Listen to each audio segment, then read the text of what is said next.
All right, so here we go with section 6, lecture 19, the partners. Let's talk about the partners. So the partners and the whole team together, we've got teamwork and dynamics that happen here, right?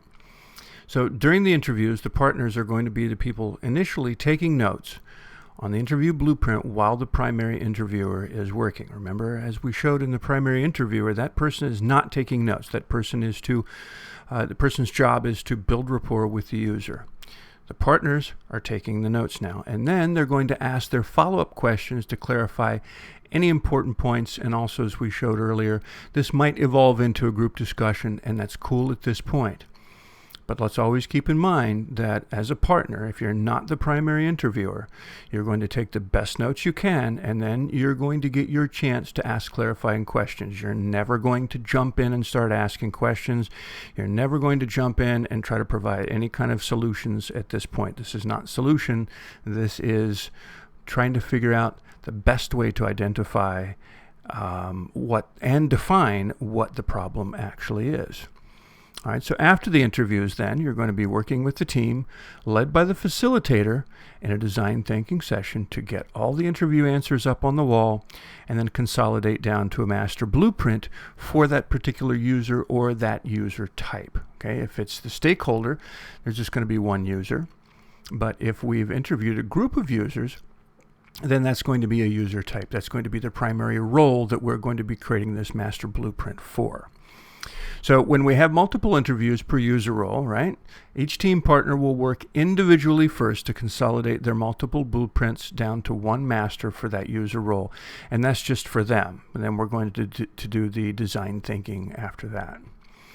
So when this is completed, we start the design thinking session to identify and focus the primary challenges for this user role. So let's take a look at a couple of pictures of what this might look like. Okay, so this might be what it looks like for 6 users in a very specific role. You see we have up there on the top the 3 biggest challenges, and then the challenges are stacked by user. So it's user 1 through 6 from left to right. You notice that user 4 only had 2 major challenges, and that's fine. Not everybody's going to have just 3. We ask for 3 because it's a great number to start off with. It doesn't overwhelm them. Some people are going to give us 5, and that's fine too. But we start out looking for 3. So just a couple of more pictures of what it looks like. Here's a team now working through to actually get the focus. So from that first primary breakdown, now they're starting to move all the notes around and they're starting to get the primary focus.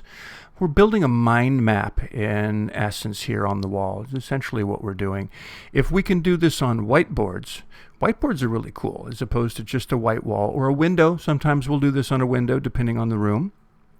But whiteboards are cool because you can group things and then you can draw. You can actually draw arrows back and forth between things. You can show how something might be an outlier, what the importance of that might be.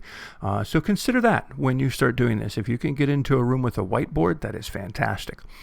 Now they're starting to build the wireframe. So they've done the work up on the wall, the first part of the work up on the wall. Now they're coming back and we've got wireframe templates that we use as well.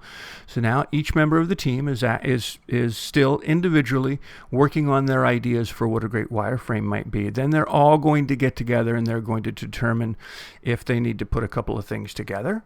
If one person came up with the best answer or the best first solution that we're going to give to the user, and then we're actually going to give it to the user.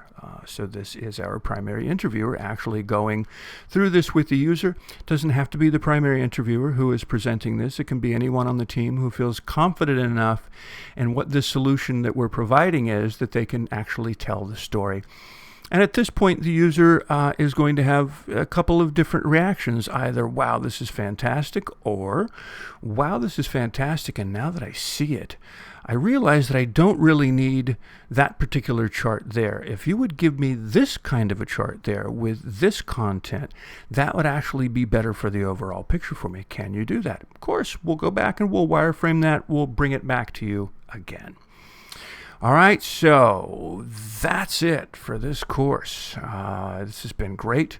We're going to go to a wrap-up next, but for the sessions and the lectures, we're done with that. So let's move on to the wrap-up.